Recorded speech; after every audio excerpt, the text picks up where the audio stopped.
Hey guys, happy Monday evening. Thank you so much for joining me for the second episode of hashtag Life in Blissburg. Thank you so much for spending your Monday evenings with me and with us all together this way. We are listening to, while everybody is hopping on here, please just say hi. Hey Scott, how are you doing? As you're jumping on, please just say, hello. Let me know you're here. Scott, of course. I say this all the time, but my husband's always like the first one who shows up. Makes me feel so good. But yeah, so while everybody's hopping on, we are just listening to the Dixie Chicks here. This is a song called The Long Way Around, which it's just so good. Such a good song. It's one of my favorite songs of all time, one of my favorite albums of all time. This was released in like 2006, and it was off their The Long Way, Taking the Long Way album, which also had like the big award winner, Not Ready to Make Nice on it.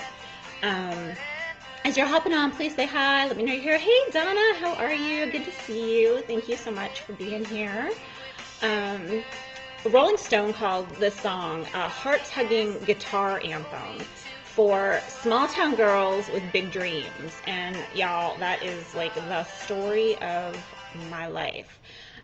So yeah, I wanted to get started with a little bit of the Dixie Chicks while people are hopping on this evening. So thank you so much. Hey, as some other people join, I see more people hopping on. Please say hi. Let me know you're here.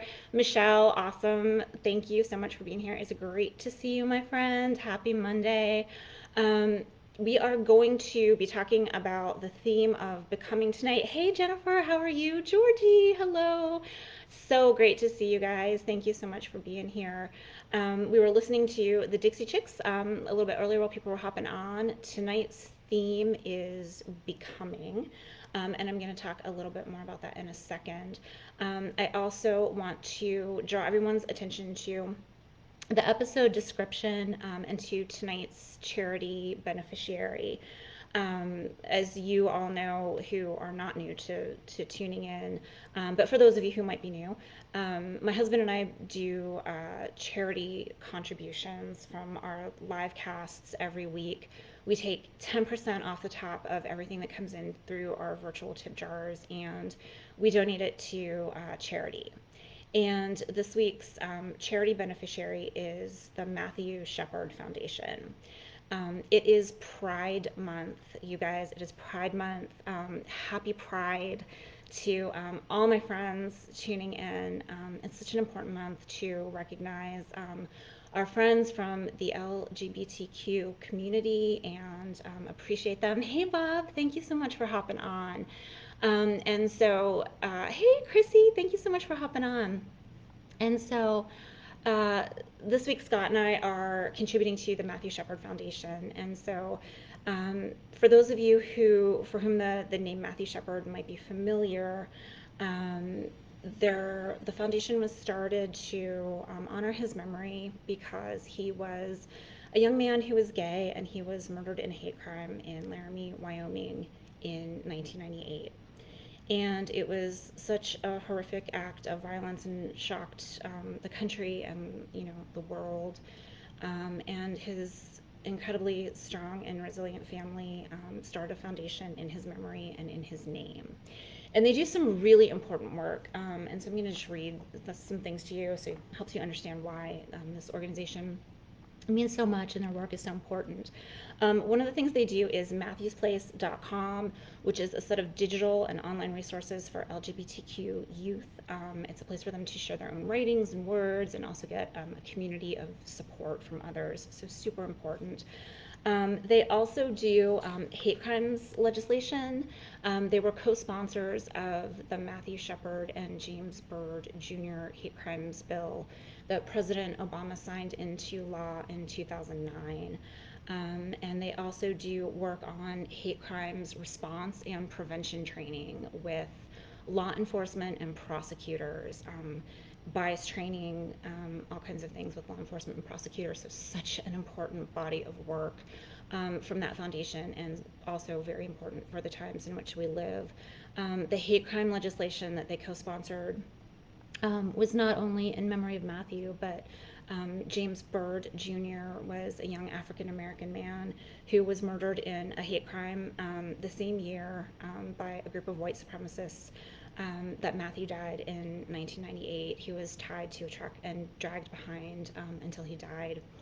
And so they put both of those men's names on the legislation. So that is why tonight's beneficiary is the Matthew Shepard Foundation. It is Pride Month. Happy Pride, you guys. Happy Monday. Hey, Jen, thank you so much for being here. Mama Vicky, it's so good to see you. Thank you all so much. It means the world to me to see so many people I love and so many friends and family on these shows, and people that I haven't seen for so long, and the messages I get from other folks who get to see these episodes on repeat later, which reminds me, please hit the share button. Please hit the heart button if this is resonating with you. If you love our charity designee for the evening, please share, because it helps us get the message out. It helps other people see these messages who get to watch on repeat, who maybe can't join us live.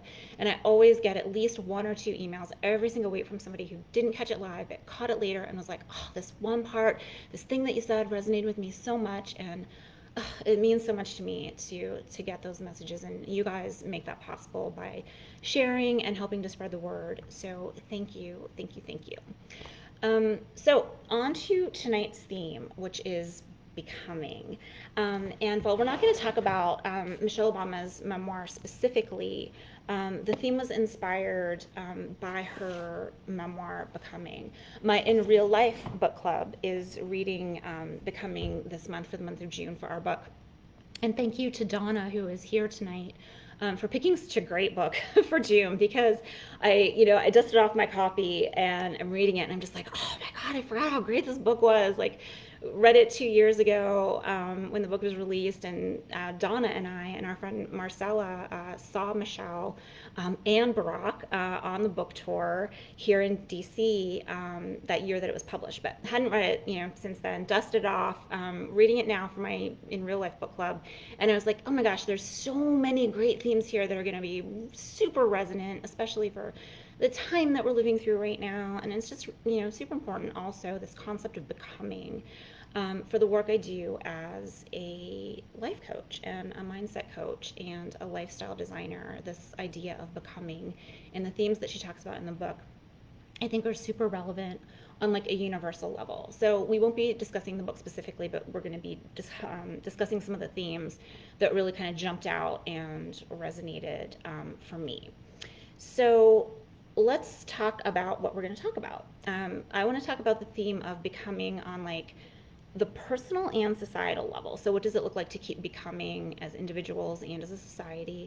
We're going to talk about the nature of reinvention and what that feels like, what it looks like, how, kind of not always a straight line that is. And then I'm going to share some tips and resources that I hope will be helpful to all of us on our own journeys of becoming, whatever those may be, whether it's personally or professionally. I'll share some tips and resources at the end. I want to change up the format a little bit this week. So instead of having a chunk of time at the end and asking everybody to share questions then, if you have a question or a comment or something that you want to say or something that you want to share, please just share it in the comments, like in real time. And I'm going to keep reading the comments and I'll call it out and address it, and we'll go from there. So thank you guys. Becoming. The theme becoming. I love to start our episodes and conversations and discussions with a quote. And so that is no different tonight. And of course, because we're talking about themes from the memoir Becoming, I want to share a quote from Michelle Obama that really kind of hits the nail on the head for what becoming means for me. And that quote is, becoming is never giving up on the idea that there's more growing to be done. Becoming is never giving up on the idea that there's more growing to be done. I love that. I love that. It's what we've talked about in previous weeks in our mindset work. It's what we talked about last week with no such thing as normal, and I'm going to talk about that again in a minute. But just this idea of like a growth mindset, of continuing to grow. Like, our whole lives long. It's a really empowering concept and a really important one. And I think this is going to be a perfect night to talk about that. And I also want to say that I intentionally also like thought about this to follow directly on the heels of last week's conversation around there's no such thing as normal. Hey, Therese and Caroline, thank you guys so much for being here. It's great to see you.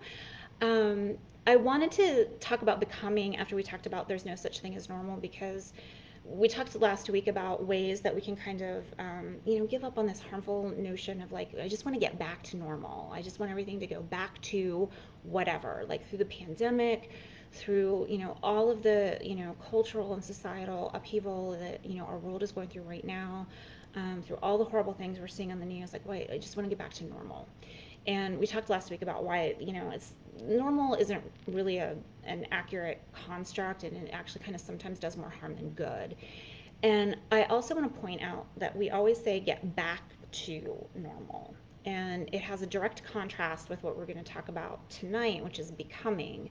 Back to normal is looking backwards, it's going back, it's regressing, it's backsliding in some way, whether people think it's for good or bad, that's what it does.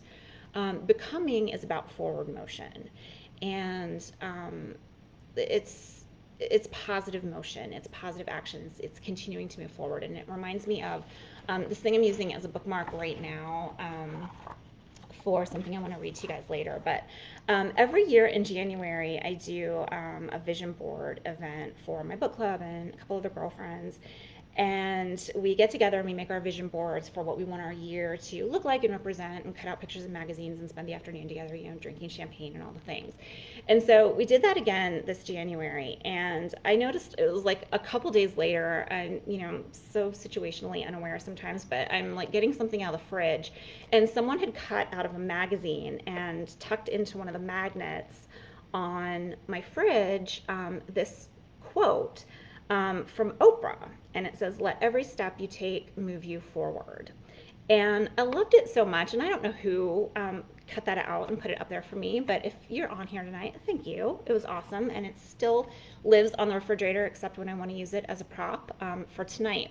So that's what becoming is. It's about taking every step forward, not looking back at anything. It's about what we can become, how we can grow, how we can evolve and adapt over time. So I want to start by asking you guys a question. What did you want to be when you grew up? When you were a kid and somebody said, "What do you want to be when you grow up?" Just drop whatever in the comments. What did you used to say? How did you answer that question? What did you want to be when you grew up? Um, Scott said it was Huck who cut that out. I wouldn't be surprised. He's a very talented little fur baby, so that is quite possible. But drop some comments. Like, what did you used to say when somebody said, "What do you want to be when you grow up?" For me, I probably said something different every time somebody asked me because I had no idea. I was the person who changed my major in college like literally 4 times before I ended up walking away with something on a piece of paper. And that was like many years later. Like I dropped out and went back to school and all the things. So, helicopter pilot. See, I'm learning something new about my husband right now in this moment, you guys, in live real time. I never knew he wanted to be a helicopter pilot. Donna wanted to be a singer or an actress. Yeah, I think we all probably had that at one point, right? Like Donna, I think you and I probably both share. We wanted to be Wonder Woman. Like, I know we both shared a love of that. Michelle always wanted to teach. Oh God, and that's why you're so darn good at it. Teacher of the Year nominee right here, y'all. Yeah, she knew. Like, she had her plan and she had something in her heart, and she always wanted to do it and be it. But I think for a lot of us, that probably changed over time, right? For a lot of us, maybe we said something like a singer or an actress, and I don't. For me, I don't even remember any of the things I used to say. I'm sure singer or actress was one of them. I know there was a phase at one point that I thought the Dallas Cowboy cheerleaders were like the most beautiful, talented women I ever laid eyes on, and I wanted to be one of them. So there are all kinds of crazy things, but. And Georgie says a teacher too. Yeah. I think because a lot of us, teachers were our first role models, like aside from our parents, right? Like teachers gave us that first glimpse of who we could be, who we could become. Like, we saw them as, these incredible, gentle, givers of information, givers of themselves. You know, I was really fortunate. My best friend's mom was one of my teachers, and also her aunt. And so I grew up really close to my first grade teacher. Is still in my life because her daughter is one of my best friends. And so, yeah, Georgie, you raised three wonderful teachers. Gosh, I love that. Yeah, so this concept of what did we want to be when we grow up, right? And in the memoir, Michelle talks about how she used to get asked that question as a kid, and she would say, like, a pediatrician, because, it's not like she had any particular affinity for that career, but she realized when she said it, the adults in the room, like, heaped praise on her for it. Like, oh, yes, like a doctor, good for you. And so maybe some of us said things that we thought would earn us, praise or recognition from other authority figures or the adults in the room, right?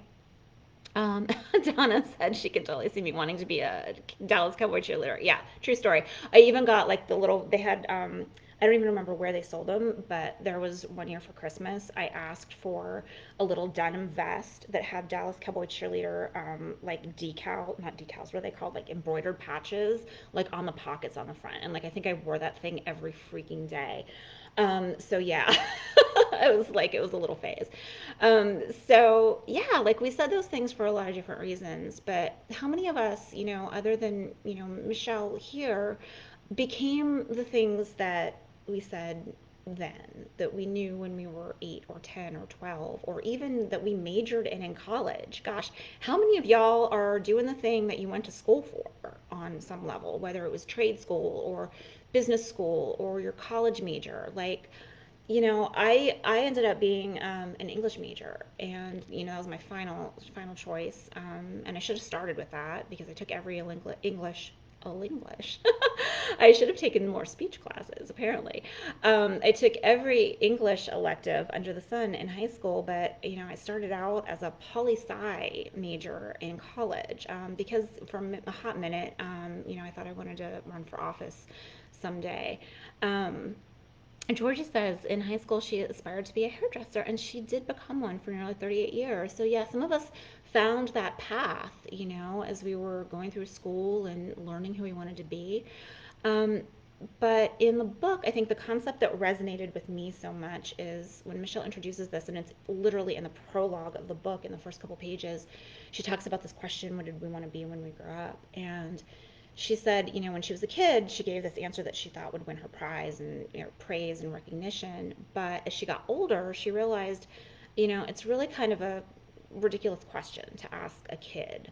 And particularly when we as adults have the benefit of hindsight and recognize that, there isn't an end to what we become. Like, you grow up and become this thing, and then you're just done. Like, what do you want to be when you grow up? Like, I want to be a teacher, and then that's the last thing you'll ever become, right? Like, you did your thing. We're all defined by our careers, right? Like, you became this thing, and now you're done, and you just stop becoming. And we all know that's super not true, right? We continue to grow and become new things in different ways all through our lives.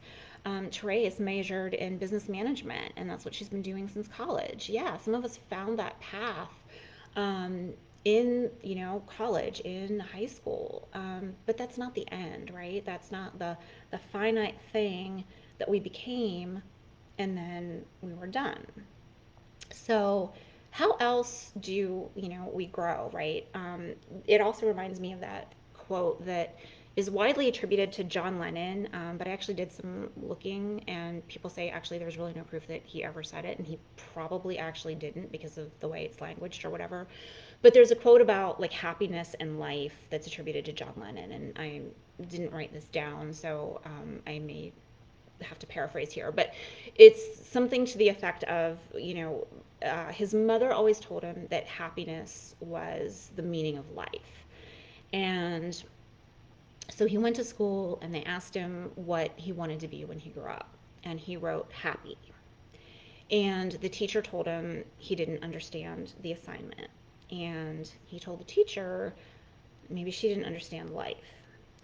And, while we don't know where that quote really came from necessarily, it's really meaningful, because we think of what we want to be in terms of like our career, or do we want to get married, or do we want to be parents? But we don't think about those intangible things, right? Like, I want to be brave, or I want to be, kind, or whatever sort of happy, right? Like, we don't answer in those terms typically. And so there's a whole lot of other growing and becoming we can do over the course of our lives. And so I want to talk a little bit about some of those ways tonight. So, what are some other ways that we become and grow as individuals?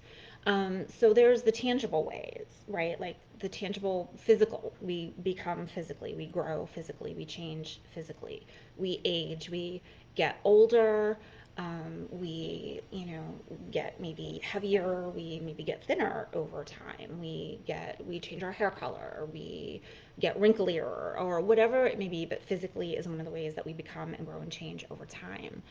Um, Therese said they're still friends with their first grade teacher too. I love that so many of us stay connected to those early role models, right? I think, that helps us continue to kind of stay grounded, and as we continue to become as adults, right? Like, having those figures still in our lives, I think, is so important sometimes. Thank you for sharing that. Yeah. Um, Michelle said by the time she did her student teaching, she realized she preferred teaching older kids more than younger ones. So, yeah, that's like a way, that you continue to grow and change and become, and you refine sort of what that looks like, right? So we become, the tangible thing physically, we change and grow over time. There are also the intangible ways. And I'm thinking about this in terms of the pillars of wellness, right? For those of you who were with me last month when we did the Mindset Mondays on each week on a different pillar of wellness. There was physical, there was mental, emotional, and spiritual as well. So those are other ways that we grow and become as adults over time, and as children and as adolescents, and all of our growing and development and becoming over time, right? Like, emotionally, we become, maybe braver over time, more confident over time. Spiritually, maybe we deepen our, spiritual practices, or our spiritual practices maybe, grow and evolve and don't look anything like they used to when, we were children. So we grow in all of those intangible pillars of wellness as well.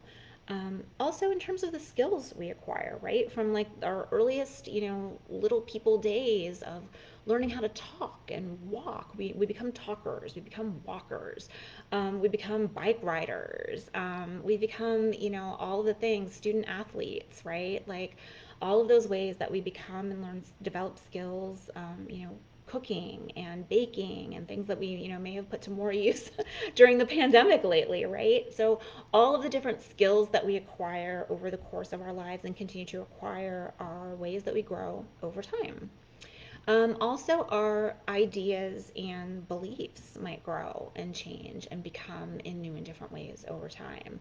I think that might be particularly true, in recent time for people. We're shifting the way we see things, the way we see the world, the way we see ourselves and our place in it, and our beliefs and, some ideas that we may have held for a long time. Those may evolve and change and grow over time. And those are all really important ways that we continue our becoming journey over time. Um, what are some ways that you all, we talked about what we wanted to become, how we answered, what we want to be when we grow up. What are some ways that you have continued to become as an adult? So maybe if there were a new skill that you picked up, or, new learning, or your beliefs have changed, or your spiritual practices deepened. If you feel comfortable sharing, please drop a note in the comments about a way that you think you've continued growing after you're already grown.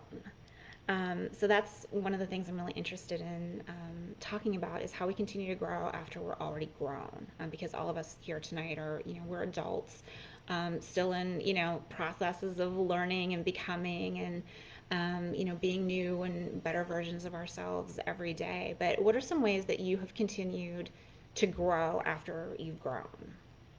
For me, I became a wife.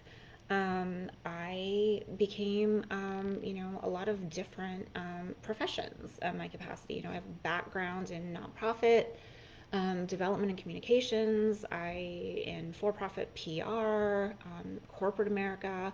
My biggest becoming, aside from, getting married and finding my forever life partner with Scott, was a career pivot, deciding I'm happiest when I'm working for myself. So that was a big deal for me. I've also become a caregiver to my mom. Scott has two, who is living with us and, dealing with early stage dementia. So there are so many ways that you may not even know about yet that you will continue to grow and become over time. Donna says reading and learning from her book club buddies. Yeah, me too. I learn a lot from my friends and the women I spend time with, and this really important development for me as a woman, and as a friend, and as all of the things that we are, right? We become friends with different people. We become better friends. We become, like we said, all of those sort of, identifiers, parents, partners, caregivers, right? So, what are some other ways that, maybe you've grown after you've already grown? For me, I talked about maybe one of the biggest ones lately and, that is ongoing for me is my career pivot. And in the book, this theme is talked about as the concept of a swerve. So if you think about it, like you're in the car and you're moving forward to a destination and you got your GPS programmed in and it's like, just, keep going, straight due south down this road and you're going to get there. And you see like a farmer's market or, something on the side of the road or a sign that says there's like a great restaurant that you want to try. And you swerve the car and you take a detour. And I apologize if I scared anyone's dog with that noise I just made when I did the swerve there. But so we swerve, and Michelle talks about that in the book, right? As, in the context of being a career pivot. And so a lot of us have swerved our careers. Um, it's about growing, it's about curiosity, it's about flexibility, it's about listening to our guts, and recognizing that maybe when the path we started on isn't the path that feels good anymore, or isn't the path that feels right or authentic anymore. And so we do that swerve and it becomes something else. And for me, that looked like working for myself. So if any, has anybody else done a career swerve after you've been grown? If so, let me know. Share it in the comments if anybody's done a career swerve. I know I'm not the only one who, after 40 has done this. Actually, it's become a focus of my practice with some of my clients. They come to me because they know I made this pivot post 40 and they're at a place in their careers where they're realizing like there's a next chapter, and so they're seeking some coaching from somebody who's been there, done that. And so I've got to meet a lot of, people that way who are going through their own swerves and their own career pivots. So if anybody else has done that, please drop a note in the comments. Let me know ways that you've all changed and grown, and done your career swerve over time and after you've already been grown and maybe identified as one career. Um, Scott, yeah, writing songs for a long time, but he feels like he learns something new with every song he writes. Yeah, even for those of us, right? Gosh, Scott, that's such a great point. Thank you for sharing that. Because even for those of us who don't swerve from our careers, and we maybe even knew what we wanted to do when we were young and we were first asked that question, what we wanted to be, doesn't mean there isn't more learning and growing to do, even in that respect. We can always learn more, be better. Michelle said, not very confident in high school and college. She is so more now. For her, moving away from home was terrifying. But she did and achieved a lot. Yeah, she's married, a stepmom, fur baby mom, all of those things. So having the courage to step outside our comfort zones, and I'm going to talk about that in a minute when we talk about the nature of reinvention, but that's a huge catalyst for growth. And Scott, thank you for the point of, even if we still do what we set out to do, there's always more becoming um, to do. There's always more learning and growing that can be done in our journey in those places that we may not swerve from, continue to stay on the path for. Um, Another concept I wanted to talk about in terms of becoming is how we become something new as a society, as a people, as a country. Um, Therese says, Carolyn and I have an in home pet sitting business for the last 16 years. Oh my gosh, I didn't know that about you. How very cool is that? Yeah, so, a lot of business owners, and a lot of us maybe decide, Therese says, for the last 16 years. I'm not sure what you did before that, but it sounds like that was probably a pivot for you to focus on that at that point in your life. Um, so many interesting ways that we're all becoming. Georgie, during her career, was approached with the opportunity to own a hair salon, scared, feeling like maybe she would fail, but the failure is in not trying. Great advice from your husband, Georgie, because yeah, that's so true, right? The only way we fail is if we never try, because even if we don't succeed, we still learn and grow, right? So she did become an owner stylist and owned her own salon. So, congratulations. And being brave and courageous to take that leap, right? Always still so many ways to continue to grow and become. Even in our chosen professions, right? We can still grow and evolve. Um, so as a society, we're going through a lot of growing pains right now, as a country, as a nation, as races of people. And I want to share something. I want to share something that my cousin Jen, who is here tonight, sent to me. And I think I told her I was probably going to use this, but I don't know if I told her for sure. I've seen this widely shared since then, so this might sound familiar to a lot of you. But the first time I read it, my cousin Jen sent it to me. It was one morning I was having my coffee and doing my morning routine, and I got a note from Jen, and she's like, "Hey, I just saw this thing, and it totally made me think of you and the work that you're doing with Life in Blissburg." And so she sent it to me, and I was like, "Oh, I love this, and I'm totally gonna find a way to work this in." And here we are. So I want to read this as it relates to how we become and grow as people and a society and a culture.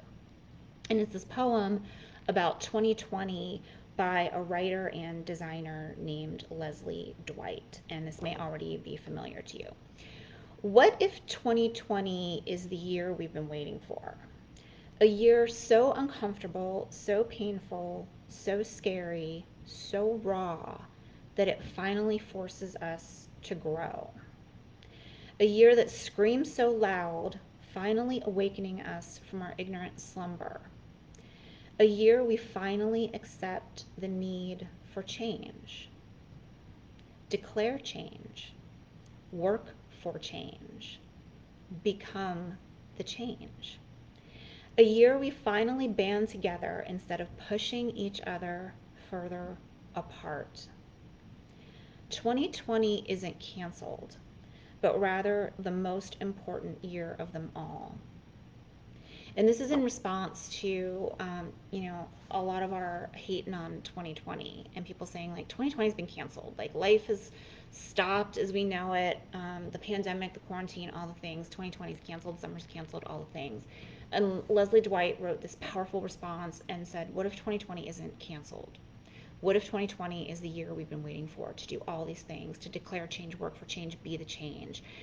And yeah, we're seeing that. We're seeing that come to life in so many ways, constantly right now, right? Um, 2020 is the year. 2020 is the year in so many ways that is shaking us to our cores and changing our routines and waking us up from this like walking, like, it just made me think of this quote from this book I read. It was like a daily devotional called Simple Abundance, by an author named Sarah Bembronic. And there was a line, and it was written like there was a page a day, and it was dated, and you would read this thing, and it was a little story or parable or something that you could relate to life. And one of them was about most of us don't really live our lives, and there was this really powerful line in it that said, most of us float like ghosts over the surface of our days. Most of us float like ghosts over the surface of our days. Never really living, never really engaging. We just go through the motions of going to work, of doing the things that we do. And that line always stuck with me. And gosh, I probably read that book for the first time like 20 years ago, maybe more. I don't know. But this poem reminded me of that. And I think a lot of us have been floating like ghosts over the surface of our lives and over the surface of society, and not really digging deep and not really recognizing maybe some of the things that are going on and happening. And this is the year that has changed that on so many levels, right? Whether it's our routines that got upended during the pandemic, whether it's calling into question, how we interact as people, our belief systems, with everything that's going on in the country right now. 2020 is a year for change, on so many levels. So how are you guys seeing things changing? Share with me. Please drop some notes in the comments. How are you seeing change so far in 2020? Whether it's something personal that has happened to you that has made you grow or change this year, something about the pandemic, something about current events that is happening. Share with me in the comments how 2020 has been a big changing year for you, as it relates to this poem, as it maybe relates to our society. How are you seeing society grow and change this year? Share thoughts in the comments. I know for me, I'm seeing a lot of people saying, gosh, I can't be silent anymore. When I see something happening in the world, like, it's making me braver, it's making me speak out more. So many of us are becoming braver, more courageous in having difficult conversations, to talk about some really hard issues. And it's another way that we're becoming individually, but also together as a society, I think. Um, Scott says getting things done that have traditionally been put off. Yeah, I agree with that, right? Like, how many times do we go through life and say, oh, I'll do that when I have time, or I'll do that whenever? And this year has given us, many of us, I think, more time to do the things that, have always been put off. We're becoming more aware, I think, is one of the big ways that society is changing in 2020. Awareness of a lot of things is changing. I think the pandemic started that with our awareness around our interconnection, and how, something that happens in Asia can just as easily find its way here, and it affects our life here in the United States. And so, we're not siloed. We're so connected in so many ways, and I think current events are making us more aware of that as well. We're not siloed by color. Everybody has a different experience, but God, we need to start seeing each other as people, and seeing the experience of people who are different from us, and how it may not be anything that we knew existed before, but gosh, these people are, walking a different journey than I am. And darn it, I'm more aware of that now. I've seen that change happen on a lot of levels for a lot of people. Georgie said she met Scott and I this year, and her life has changed. She feels like she's enough and is more proactive now. Yes, that is a major way my life has changed too, Georgie. Having you become a part of mine and Scott's lives, gosh, we're so grateful for you. I made new friends in 2020. I launched this career in 2020. We launched these shows in 2020.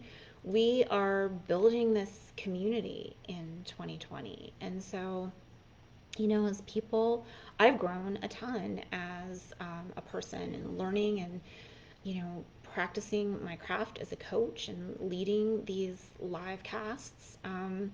I've gotten braver. I've gotten more courageous. I was scared to death to do these, the first time. I remember when I told Scott, like, I staked my claim with him, and I said I'm gonna start doing a live series because he was already doing his live shows. And I said it's perfect because May was Mental Health Awareness Month, and I wanted to do this thing, and want to start creating a community where we can come together. And it's kind of like group coaching, but not that formal, and we could share struggles and learn new things and learn new concepts together. And I'll never forget the week leading up to it. I said, I wish I had never said I was going to do this. I don't know who thought this was a good idea, but I can't. Like, I can't. I hate the way I look on camera. I hate the way I look even more on film because, God, at least you can Photoshop a picture, right? All those things. Like, I was so scared. And I remember the first time, way back at the beginning of May, I did that very first live cast with y'all. And I was like, oh my God, I loved that. And I didn't care what I looked like on film. And it felt so good. And the response was so positive. And I felt like I had something important to share. And y'all had important things to share with me. And it was a space where we could come and share ideas and learn and grow and change together. Mama Vicky says she learned not to take people for granted in so many walks of life and how essential they are to our everyday lives. Oh, yeah, right? Like, again, that walking over the surface of our days idea. Vicky, thank you for saying that. Is so important. Like, I'm guilty of it. How many times have we, gone to the supermarket, or our delivery drivers who bring things to us, and we don't think twice about what their lives are like or how they're there for us constantly. And 2020 definitely a year that we've recognized, we don't take people for granted. Our healthcare workers, first responders, people who were just like, oh, my doctor's always going to be there for me. We How often had we ever thought about people like our doctors putting their lives on the line to take care of us? This year changed all that. So not taking people for granted. Oh gosh, Vicky, thank you, Mom. Mama, thank you so much for saying that. Yeah, such an important point. Therese, more aware of current events and becoming more involved in activism. Yeah, so powerful, Therese. And I think many of us are changing that way this year. I've always been driven by causes and activism. My career choices. I came up in the nonprofit world and worked on a whole host of, different issues. Everything from my, first job in DC was with an animal welfare nonprofit. And there was a violence prevention organization where I was actually the first woman hired by the organization. When I was doing PR work, I had an amazing portfolio of clients. The Matthew Shepard Foundation, who's our charity beneficiary tonight. I worked with the Hispanic Heritage Foundation on issues relevant to the Latinx and Hispanic communities. In my corporate America life, I took that job because it was managing their corporate social responsibility PR in their headquarters market. So I've always been driven by the cause and activism, but this year, like, I feel woke on a totally different level. And willing to kind of continue to grow and share and push the envelope and do things in ways that I haven't before and that are outside the comfort zone scope of my work, right? Oh, Donna, thank you. Georgie, thank you. You guys, I wasn't fishing for compliments, but gosh, when they come in, it just makes a girl feel good. Thank you. Thank you, guys. That's very sweet. Um, so yeah, that, like, we're becoming more activist. We're becoming more aware. It makes me think about sort of the next concept I wanted to talk about, which is really the nature of reinvention, right? Reinvention and what that means and what that looks like, right? Because it means like we're undergoing a shift so dramatic that, like, it's not just redecorating or renovating or doing a little bit of growing. It's a wholesale, like, change in how we see the world, how we engage, and how we react in it. Scott said Donna and Georgie beat him to it. Yeah, sure they did. No, I'm just kidding. He tells me that every day, and I'm so lucky. But yeah, like, reinvention is, I think, what we're seeing on a lot of levels as people, as a society. And so I wanted to talk about the nature of reinvention because it might help us understand and be more open to, kind of reframing things the way this poem did to the way we're seeing 2020 and an opportunity to change and grow, right? Because reinvention, it's not it's not just a straight line from A to B or A to Z or whatever it looks like. it's often messy, right? And it's painful.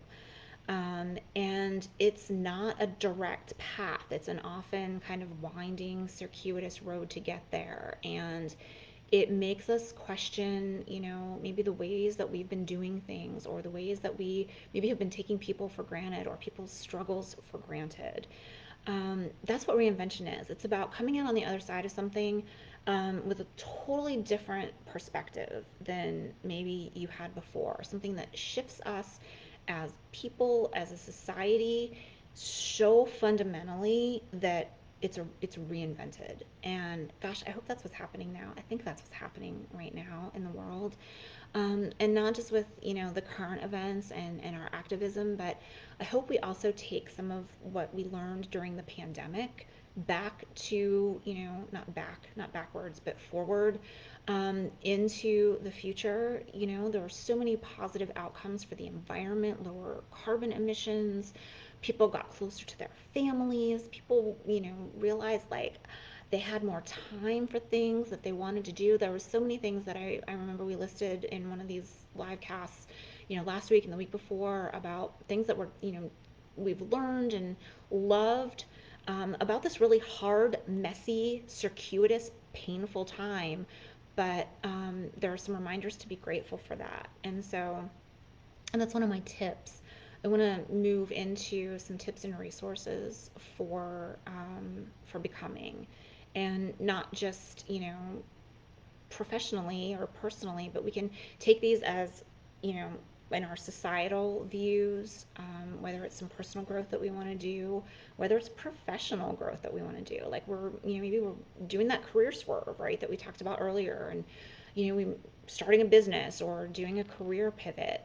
And so there are some tips and resources I want to share. Michelle says she's loved the extra time with her husband Bob and the pups. Yeah, I hope that that's so meaningful, because I have too, right? Like, it's been really powerful for Scott and I, because with a husband who is a traveling touring musician who splits his time physically living in Nashville and living here in our house in Northern Virginia, having 3 solid months, like where we are literally spending every single day and every single evening together, has been such a freaking blessing. And we've taken advantage of every minute of it, cooking dinner together every night. And we've been doing, our crazy little happy hours. And we play board games and Scrabble. And we have our movie nights on Saturdays with our popcorn maker. But gosh, there's so much to be grateful for and take forward into the future through these really hard, challenging times. And I know for us that those changes are, that's not something that we can make permanent. Life will resume, his touring schedule will resume, his travel and living in Nashville, for a week out of every month will resume. But I think we're always going to remember how important this time was for us. Yeah, Scott says the extra time at home has been great. Um, so I hope we don't lose sight of that when we get all caught up again in the busyness of work and commuting and the world, and socializing outside of these virtual screens, and going back to restaurants and our favorite local bar or pub, and live concerts and all the things. And life picks back up, the pace picks back up again. I hope we all still carry something forward with us that we found to be grateful for during this time of reinvention and during this time of growth, because I know a lot of us have identified things that were really meaningful for us, and there's something to be learned there, something that we can carry forward and not lose, and not lose sight of. So that's what reinvention is. It's messy, painful, but it's a wholesale change in how we see things, how we are grateful for things. Like, my mother-in-law Vicky said, not taking people for granted, like our, essential workers anymore. Like, we're going to look at these people in a new light, hopefully for the rest of our days, right? Say thank you to the person who is bagging our groceries and, delivering our services, and, taking care of us at our doctor's appointments and in the hospital. So looking at life differently. It's what reinvention is for me. And it's not always pretty, and it's not always easy, and sometimes it's really painful and ugly and messy, but it's worth it in the end. So I wanted to share some tips and resources for our own journeys of becoming. And these are kind of universal tips and resources. They are things that we can use, whether it's personal growth that we're talking about, whether it's professional growth, a new career pivot, or starting our own businesses, or whatever growth or becoming or change looks like for us. We can kind of take these tips and resources and leverage them in some way. And so I'm always, me, y'all, I'm a big fan of books, podcasts, TED Talks. Before we get into some specific recommendations, I also want to go back to what I shared last week about, kind of letting go of this quest for normalcy, and how we can develop a growth mindset. So it's about, seeing the beauty in it, right? Like seeing the beauty in the hard things, and being able to grow from that and what we can be grateful for. So the growth mindset, seeing the beauty, or being it, like, looking for the helpers, being a helper, to help others kind of move through, challenging times or challenging seasons, to help others find their voice, use their voice, get through hard things. And then the things that we're grateful for. Because even when things are hard and ugly and messy and scary and terrible, I promise you, there is always something or someone in your life to be grateful for, to say thank you to, that universal force that you may pray to or say your, thanks to. There's always someone or something to be grateful for. So growth mindset, see the beauty, be the helper, look for the helpers, and then be grateful. So just wanted to remind everybody of those concepts that we talked about last week in terms of helping us to, move forward through hard things. And I want to share some specifics too. So I want to start with books because y'all know that is my jam. We have the library and the bookshelves, and tonight's whole theme came from a book that my real life book club is reading, Michelle Obama's Becoming memoir. So I wanted to share some other book resources, and I didn't bring them down because last week I had this like stack of like 27 books or something, and Scott was like, "You shared a lot of books at the end," and I was like, "Was that distracting? Was it like a lot?" So I'm gonna share titles in the show notes that I share later, but I'm not gonna hold up a book every time I read the title, and I'll share these. So if you want to take notes, you can, but you don't have to because I'll share these tomorrow, and I'll also share them when my newsletter goes out this week because we're also going to start resuming that as well for this month of June. So, some books that I have found to be really inspirational resources as it pertains to becoming and growth and change are, of course, Michelle Obama's memoir, Becoming, which was the inspiration for the themes that we talked about tonight. Um, for those of you who are familiar with Brene Brown, she has written a ton of incredible books. I pretty much anything that Brene Brown has ever written or ever said, just like read it, hear it, listen to it, the TED Talk, all the things. Brene Brown, but in particular for me, her book, The Gifts of Imperfection, and Braving the Wilderness, and Daring Greatly. And Daring Greatly kind of restates in short form the concepts that she outlines in longer form in The Gifts of Imperfection. So if you just get Daring Greatly, it covers those things in shorthand as well.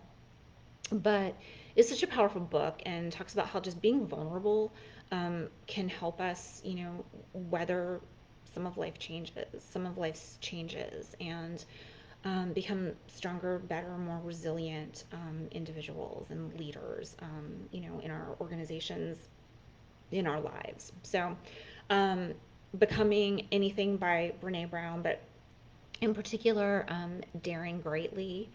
And I also want to mention a book, and I was actually sharing a list of resources with a friend earlier this week, or actually this is Monday, so not this week, but last week.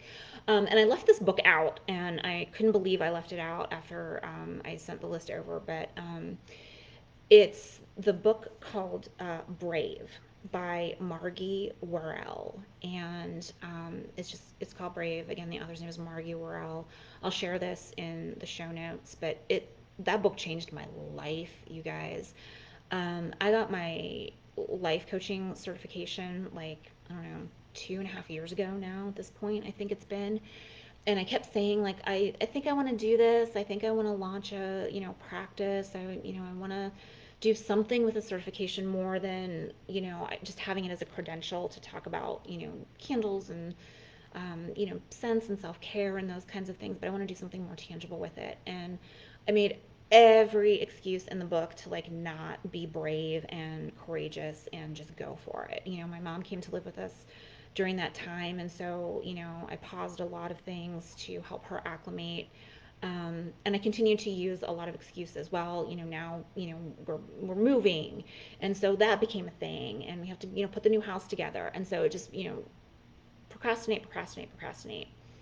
And I can't even remember like where I heard about this book or this woman, because she wasn't somebody who was just, she's not as well known as Brene Brown, but somehow this book came. Maybe it was an Amazon recommendation based on something else I bought, like a Brene Brown book. But um, I came across the book Brave, and so I read the synopsis and I ordered it, and it came, and that was the book that kicked my butt enough to decide to just take the leap into my practice and to decide to start something from scratch somewhere.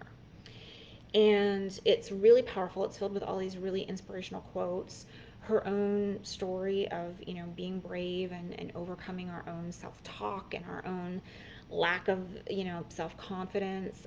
But Brave by Margie Worrell is a really powerful book. And I also had the incredible privilege of spending an entire weekend with Margie last fall. um, Mama Vicky, you'll remember, this is the retreat that I had to leave for the one weekend that you were visiting us. Um, so Margie, who I was on the retreat with, wrote the book Brave. But she led a women's retreat on Kent Island, up in Maryland. And she does these retreats like once a year, and they're always near like some world capital. So she's based in Australia. Well, she's from Australia originally. She lives in Singapore now. And she had also spent some time in DC. And so, like I think last year's retreat was, somewhere in Asia.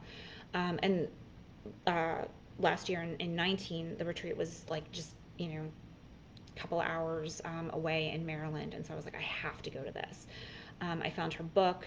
I went to the retreat and it changed my life, and here we are today as a result of it. So anyway, that was a really long story about the book Brave, but I have to start including that like by default in all the things um, I share with people because it changed my life, and so I highly recommend it as a source for others who are on their own becoming journeys. Um, Also some podcasts. I'm a big fan of podcasts.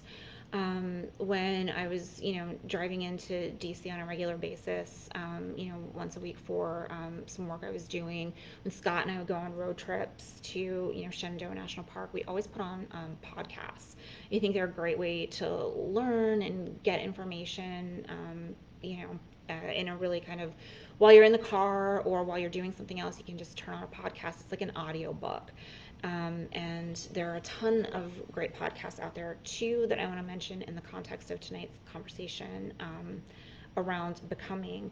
The first one is Oprah's Super Soul Conversations podcast.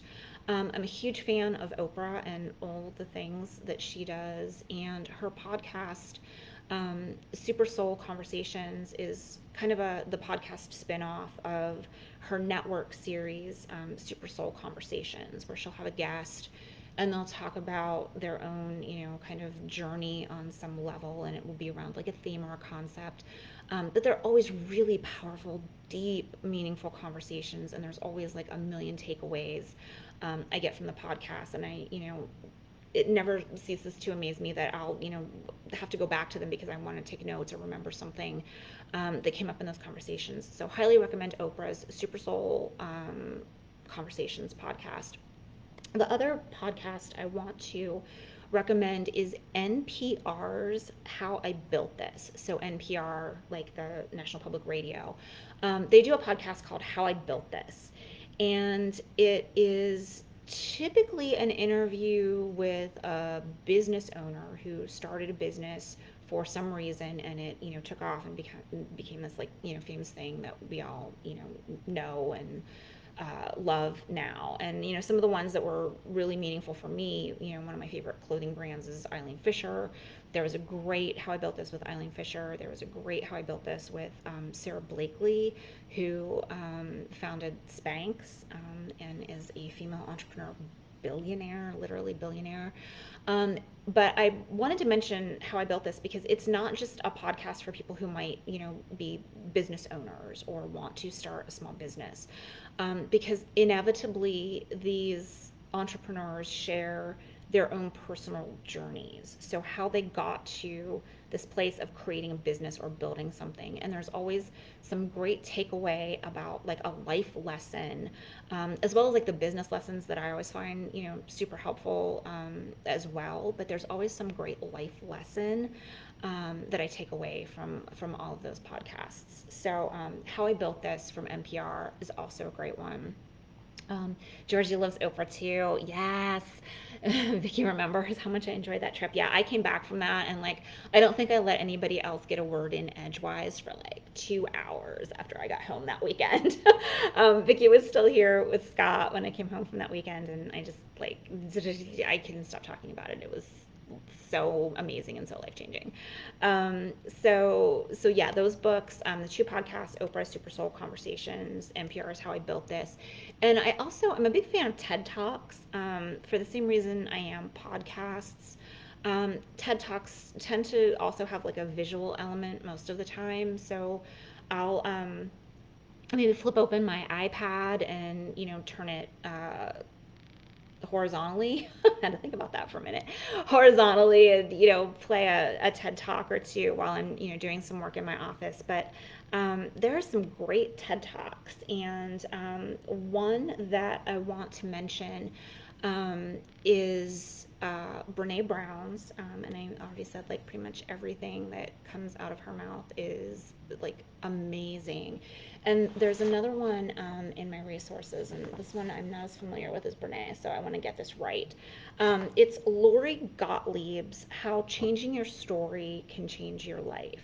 And again, I'll put these in the show notes, but Lori Gottlieb's TED Talk on how changing your story can change your life. And she comes at her TED Talk from the perspective of being a therapist. She actually writes a column called Dear Therapist. And she starts her TED Talk with a story about how she, gets a letter from, you know, uh, somebody who has a problem actually in their relationship.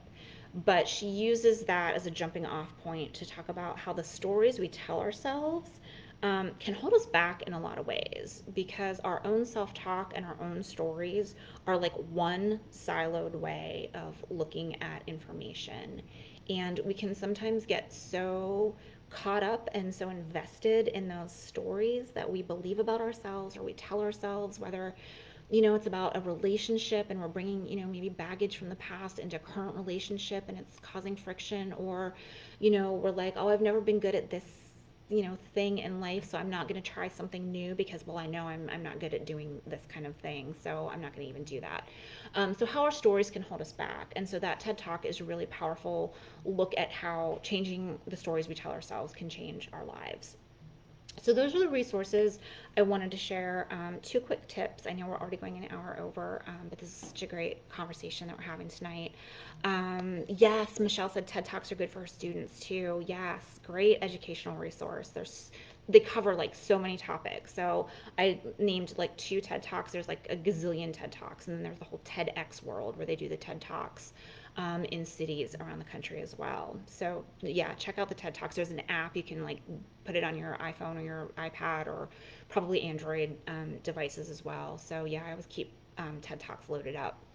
I also want to offer two tips for a becoming journey that helps us really do some self reflection and introspection and can help guide us. So, in addition to those external resources, when we're becoming and thinking about who we are and what maybe the next step for us is or the next version of ourselves is going to be, that has to involve a lot of like deep work on us, right?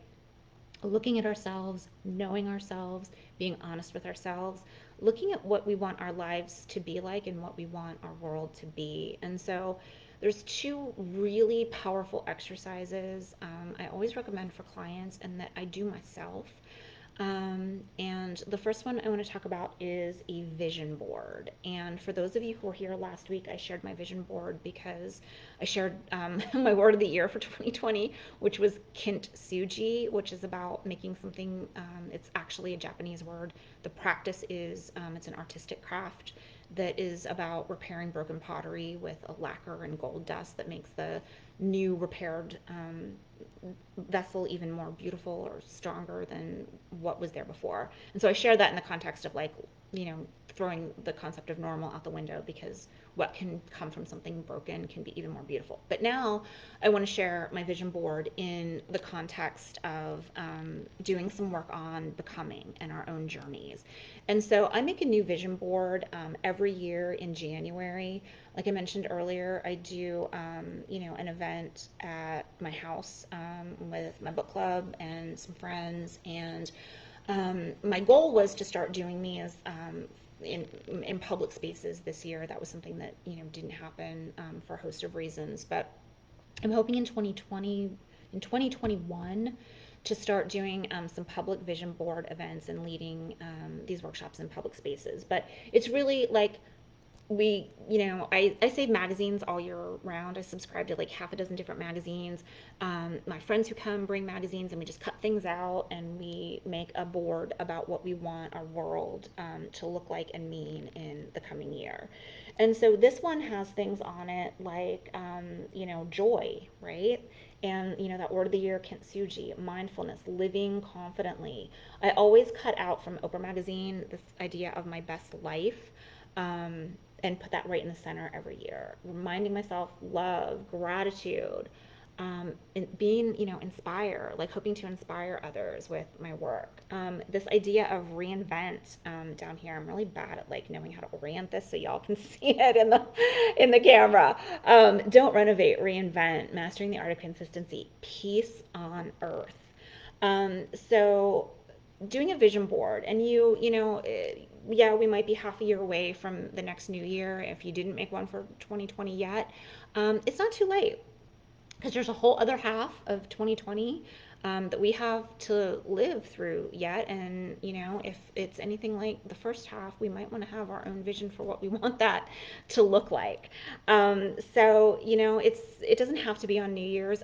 Birthdays are another great time for making a vision board and thinking about, gosh, what do I want this next year to be? Or I'm just making one for life in general. Like, what are the things I want to focus on in my life? And I always keep mine in a place where I can see it every single day. I keep it in my office, on a shelf right by my desk, so I can just, look at it and reflect on it and think about how it's manifesting for me because I put these things, down on my vision board. And inevitably, it always does come to pass that I'm amazed at the end of the year. I go back and look at this and, I do my check-ins, every quarter, and I'm like, oh my gosh, I forgot I put that on there. And especially the word kintsugi this year.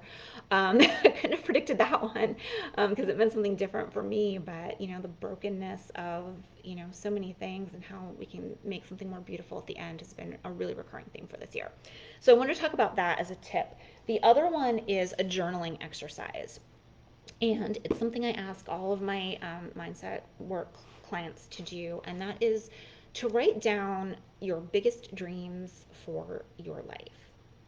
Your biggest dreams for your life. It doesn't matter how many there are. There can be 5, there can be 10, there can be 7, there can be 27. It doesn't matter. Just write out your big dreams. It helps if you keep it to a list because I'm going to talk in a second about sort of what the recommendation actually is for this. So for me, it's like my 10 big bucket dreams for my life. And these aren't like super specific things, so it's not like I want to take a safari in Tanzania and Kenya with Abercrombie and Kent someday. Like it's not that specific. Like that's on my bucket list, but that's not in my big dreams list. So big dreams list is something like I want to be a New York Times bestselling author. I want a happy, joyful, loving, supportive marriage. And these can be things that we already have in our lives, but that we want to make front and center, that we want to call out as like these are the big overarching goals and dreams I have for myself. And so I use this notebook. I love this one. I got it for myself, and I asked for this for Christmas. Actually, my mother-in-law Vicky got me another one of these for Christmas last year because I love it. I love that it says "Make it all happen," and I don't know if you can tell that it's like super shiny and glittery. But I talked about last week how you show me something with gold foil on it, and I'm just like, give me the thing. That's this, and it's just the whole thing is like glittery and gold and shiny, and it says make it all happen. So I literally like I'll just peach through this. Like I write the same 10 dreams in this thing every single day. Same 10 dreams. And there's also this great spread in the center where I made another little vision board in the middle of my journal. But I write down, I use it as a gratitude journal and I use it as my big dreams journal to remind myself what the things are that I want to focus on in my life, on my own becoming journey. I write about what my hopes are for my career, my marriage, milestone, like big milestone, like, a best-selling author, owning a lifestyle brand, things like that. So, our big dreams. That's another tip. Write those down and write them every day. So I do this every single morning. It's part of my morning ritual. I make my cup of coffee. I sit down at our breakfast nook table. I read the Washington Post every morning. I drink my coffee. Scott and I have our little morning conversation. And then I pull out my journal. I write down 3 things that I'm grateful for every single morning. Those change every day. So my 3 gratitude things are always different things every day. Um, Something that has happened or that I've observed or that that made me smile or I'm happy for in the past 24 hours. And then those same 10 dreams. Literally, it doesn't have to be in the same order. They don't have to be in a priority list or anything like that. Like 1 is the most important or 10 is the most important or whatever. You don't even have to number them. But I literally write the same things down every day as part of my morning ritual before I dive into work for the day, before I do anything else. Before I take a shower, it's my morning coffee, my newspaper, my good morning conversation with Scott, and I journal my 10 dreams for my life because I want that in my head every day, and I want that to guide the work and the actions that I take. So those are my tips and resources. I will share those in the show notes. Um, Thank you guys so much for showing up and sharing today. I know we went a little more over than our typical 1 hour, but I want to thank you for hanging in there. If you want to check out and share anything and let me know if this has been helpful for you all in any way, please do. Again, I want to remind everyone about the tip jar and that 10% of tonight's proceeds will go to the Matthew Shepard Foundation. Scott and I pool our tip jar proceeds every week and do a charity beneficiary. This month it is Pride Month, so this week's charity beneficiary is the Matthew Shepard Foundation. Michelle, thank you. Thank you so much for showing up here all every single week, for helping to build this community, for being so engaged and so sharing of yourself and your own stories. And Scott, thank you for always being here. I have something really, really special to share about next week's episode before you all hop off. And so, I've talked about, we want to do different themes every week. And some of these themes are going to be based around questions I get or mail I get from people who watch these on the repeats or people who show up in person too and have questions about different things, or I see recurring themes with my clients that I might be able to address in some way. So anyway, I wanted to share ahead of time next week's episode because it is a very special episode of hashtag life in Blissburg. Um, a very special episode, like the after school specials were a very special whatever. So this one I'm calling a very special episode of Life in Blissburg. This is going to be the first live cast that I have someone with me as we're doing the live cast. Georgie, thank you so much for being here. Bob, thank you guys. I hope you'll all come back next week because this one is going to be really fun, and it's going to be really powerful because I get so much mail and so many messages, and I have so many conversations about how our relationships are so important in our lives. And our partner relationships, right? Like our life partner, our spouses, or our significant others that we may live with, or significant others that we maybe don't live with but are in our lives. So our significant other relationships, are that relationship is going to be next week's topic. And in case you haven't guessed it, my special guest on our very special episode is going to be my husband, Scott Kurt, who many of you know already. But he's going to be here. You're going to see his face. You're not just going to see him in the comments. He is going to be here live with me. And next week's episode is called Relationship Real Talk. Relationship Real Talk. And we are going to share our list of things that we think are super important that help us keep a happy, healthy, successful relationship going. And share some tips and resources and ideas that we may think that we think might help others who are looking. Scott's like, what? I wasn't aware of that. Yeah, spoiler alert, babe, you're on next week's show. um, He's totally kidding, you guys. I already asked him. One of the really nerdy things that we did was actually, we got together yesterday and sat down and made our list of things that we think are like key components of a healthy, successful relationship. And we, because I start preparing like way in advance. And so we actually, talked about where we overlapped and, where we each had other things to add and who's going to talk about what. And so don't let him fool you. He knew about this going in. So yeah, so that's next week. I hope you will all come back for that. It's going to be super fun. I'm super excited to have Scott here with me. And I know relationships are a topic that are really important to a lot of us in many different ways. Even if we have like, relatively, small or little struggles, just little things that we can all do to make our relationships more meaningful, stronger. And for some of us who may have more challenges than others in our relationships, maybe we can, tackle some tips and resources and strategies that will help overcome some of those bigger challenges too. So next week, Relationship Real Talk. We'll be back here on Monday night at 7:30 Eastern Time. I hope you will all join me. Thank you so, so much for being here tonight and having this conversation about becoming with me. I hope to see you next week. In the meantime, be good to each other and be good to yourselves. Thank you and good night.